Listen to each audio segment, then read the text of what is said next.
in Azam City. You're watching One TV News Channel. One TV News Channel. Serving you with information, news, sports, and public affairs. One TV News Channel. One TV News Channel. Serving you with love. Ang telebisyong pangmasa. One TV News Channel. One TV News Channel.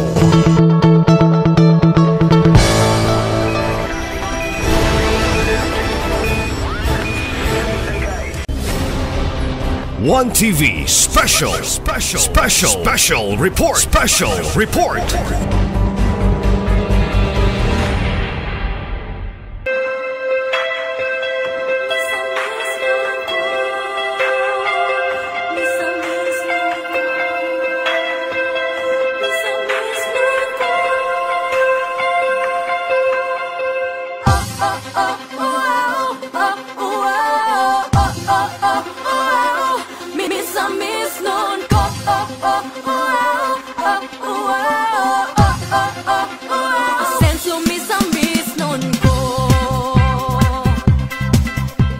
Our respect to our City Mayor, Attorney Sam Norman G. Fuentes, to our City Vice Mayor, Honorable Simplicia Bibineri, to our City Administrator, City Councilors, Department Heads, fellow public servants, once again, good morning.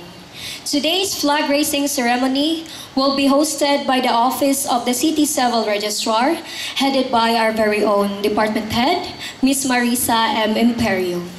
To start with, the prayer will be given by Josephine C. Adarlo, followed by the singing of the National Anthem by Mrs. Heidi R. Adjo.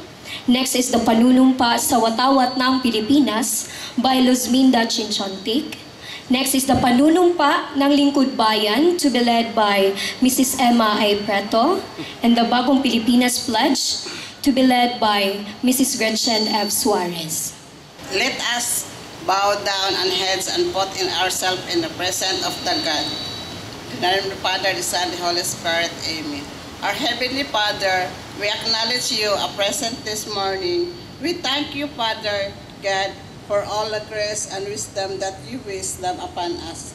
Please protect us from harness and keep us away from all evils, most especially to our leaders, Gobernador Henry S. Waminal, Congressman Ando Waminal, Kong Indy Waminal, also our beloved City Mayor, Attorney Sam Norman Go Puentes, and City Vice Mayor Bibi Nere, City Official, Department Head, and all local governments unit employees of the city, as well as national agency, to our earthquake victims of Cebu City and Davao. Hinaot Ginoo nga ang tanang mga nangamatay mapasaylo sila sa ilang mga sala o ang mga injury hatagan nimo sila sa kayuhan o kaupayan nimo sila sa ilang kagulanan.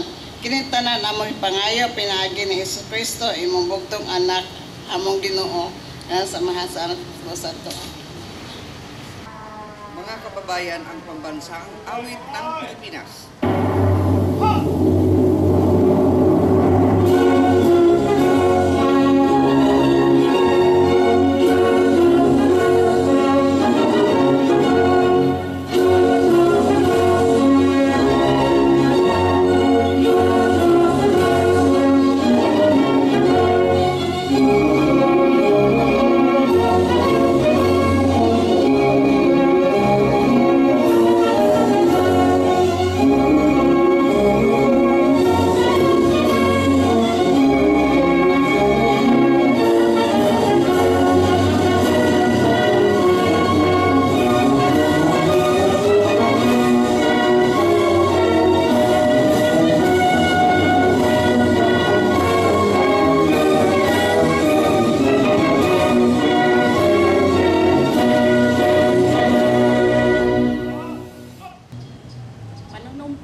Pilipino buong katapatang nanunumpa sa watawat ng Pilipinas at sa bansang kanyang sinasagisag na may dangal, katarungan at kalayaan na pinakikilos ng sambayanang makadiyos, makatao, makakalikasan at makabansa.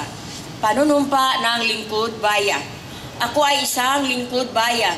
Pangalagaan ko ang tiwalang ipinagkaloob ng mamamayan. Maglilingkod ako ng may malasakit, katapatan at kahusayan na walang kinikilingan. Magiging mabuting halimbawa ako at magbibigay ng pag-asa at inspirasyon sa aking kapwa lingkod bayan. Lilinangin ko ang aking sariling kakayahan upang sa lahat ng panahon ay mapaglingkuran ko ng buong kahusayan ang sambayanan. Hindi ako makikibahagi sa mga katiwalian sa pamahalaan. Pipigilan at isisiwalat ko ito sa pamamagitan ng tama at angkop na pamamaraan. Isa sa buhay ko ang isang lingkod bayang makadiyos, makatao, makakalikasan at makabansa. Tutugon ako sa mga hamon ng makabagong panahon tungo sa adhikain ng matatag, maginhawa at panatag na buhay. Sa mga tungkulin at hangaring ito, kasihanawa ako ng may kapal. Panata sa bagong Pilipinas. Bilang Pilipino, buong pagmamalaki kong isa sa buhay ang bagong Pilipinas. Buhay sa aking dugo ang lahing dakila, magiting at may dangal. Palaging dadalhin sa puso, isip at diwa ang aking pagmamahal sa kultura at bayang sinilangan. Kaisa ng bawat mamamayan, iaalay ko ang aking talino at kasanayan sa pagpapaunlad ng aking bayan. Taglay ang galing na aayon sa mga pandaigdigang pamantayan. Magiging instrumento ako sa pagsulong ng kagalingan, karunungan at kapayapaan. Makikisa at makikilahok ako sa mga adhikain ng pamalaan dahil ang kaunlaran ay hindi lamang responsibilidad ng iilan. Isusulong at pangangalagaan ko ang karangalan, kalayaan at interes ng aking bayang minamahal. Bilang Pilipino na may pagmamahal, pakialam at malasakit, hindi makasarili kundi para sa mas nakakarami, tatahakin ko ang landas tungo sa isang bagong Pilipinas.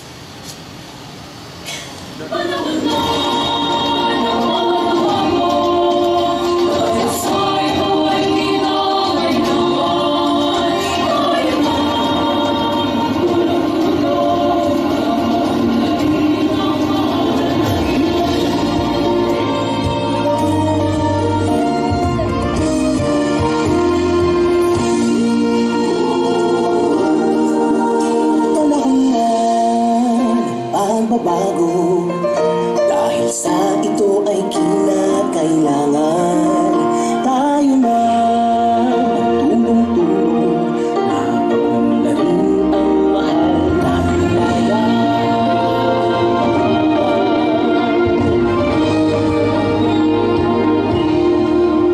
Panahon na magbabago at ayos ang mga dapat ayusin.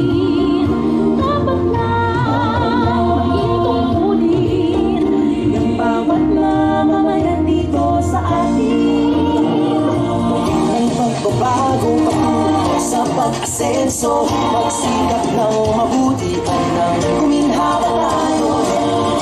Malaki natin sa mundo at ipamalas ang bagong Pilipino at bagong Pilipinas.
once again, good morning. So, I would like to inform everyone that today is the 8th anniversary celebration from the 2nd Provincial Mobile Force Company.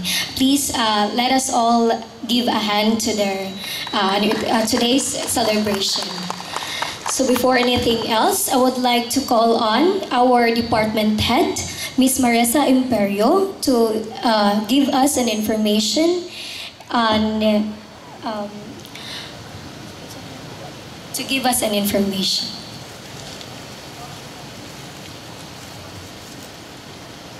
Atong pagtahod sa atong halangdong mayor, Attorney Sam Norman G. Fuentes, sa atong Vice Mayor, Simplicia Bibi Oneri, sa atong mga konsihalis, sa atong mga department heads, o kanatong tanan nga mga empleyado sa gobyerno, lokal o nasyonal, mayong buntag. Sa buhatan sa City Civil Registrar, mapaambit kaninyo sa among accomplishment sulod sa bulan sa Enero ngadto sa Setyembre ning tuiga. Diin aduna kami nga nakarehistro. Nga aduna kami na rehistro nga 4,528 nga certificate of live birth. Mao ni ang mga bata nga natao dinhi sa atong syudad sa Osamis. Aduna usab kitay na rehistro nga certificate of marriage nga 389. Mao kini ang mga couples nga nakasal dinhi sa atong syudad sa Osamis. O aduna usab kitay na rehistro sa certificate of death. Aduna kini 1,879. Mao ni ang atong mga kaigsuonan nga nangamatay dinhi sa atong syudad sa Osamis. So wala ni nagpasabot nga taga Osamis ni tanan. Ang uban sa atong silingang mga dapit kay kasagaran ang nangamatay diha sa mga hospital, di ba? So dili ni nagpasabot nga sa ato ni tanan nga mga kaigsuonan. O aduna usab kitay gi-registered under sa RA 9048. Mauni ang kadtong correction of clerical error o katong change of first name. Ni total kini og 231 ka mga registrant. Uban niini nga RA 9048 duna po tay gitawag nga RA 10172. Correction ni sa day and month of the date of birth. Og duna usab kitay correction sa gender. So mauning 10172 nga inyong madunggan. Nga sa unang panahon under pa ni ipakorte pa ni nato. So kung daw na mo'y sayop sa inyong day or month sa inyong mga birth or sa inyong mga anak, pwede na sa atong opisina o usab kining gender. Kay duna magoy masayop imbis lalaki ang iyang record na himong babae. So pwede nato i-apply sa atong opisina. O ang uban nga mga dokumento nga among i-receive o i-registered, mao kining mosunod. Supplemental report aduna may 23, legitimation aduna is 148. O court decrees kining adoption, annulment or divorce. I-report na sa among opisina, i-record na nato. O usab kining MC 2010-04 kaning nasayop mga registry numbers sa inyong mga documents. O usab nag-entertain pud mi sa out of town registration. Kining out of town registration mao kining taga dinhi ka sa Osamis pero tuana ka nagpuyo sa Cebu. So pwede ka mo adto sa civil registrar sa Cebu. Ingno ninyo nga mo apply me for delayed registration kung wala mo i-rehistro. Delayed registration para sa Osamis City. So mao na gingon og out of town registration nga registrar to other registrar. So basi na amoy mga kaila nga dunay problema ni ini. So kung doon na mo ipangutana or clarification regarding atong gihisgutan karon mahitungod sa among mga buluhaton sa opisina, feel free to go to our office. Welcome mong tanan. Please process your vital documents nga adunay mga problema. Now na, ayaw na dugaya. Kay magkinahanglan mo abroad mo, aya pa mo mangayo, naaday sayop. So check all your vital documents now na. Kay andami sa City Civil Registrar nga mo abi-abi, mo atiman, o mutabang ninyo as long nga i-comply ninyo ang mga required documents nga atong gikinahanglan aron atong maproseso ang inyong mga dokumento. Daghang salamat. God bless us all.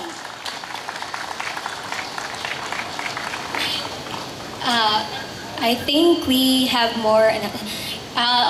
Please welcome our city administrator. A hand, please.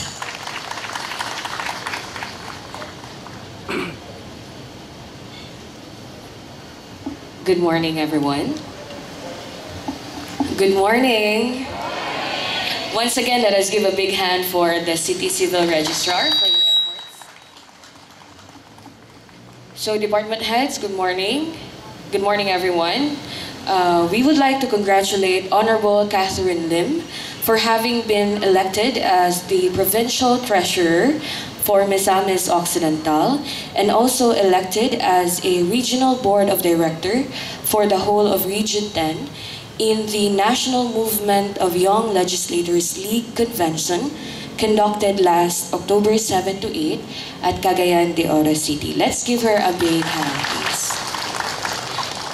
So to Konsehal Kadka, thank you for holding the banner high for the local government unit of Ozamis City through its Ascenso administration.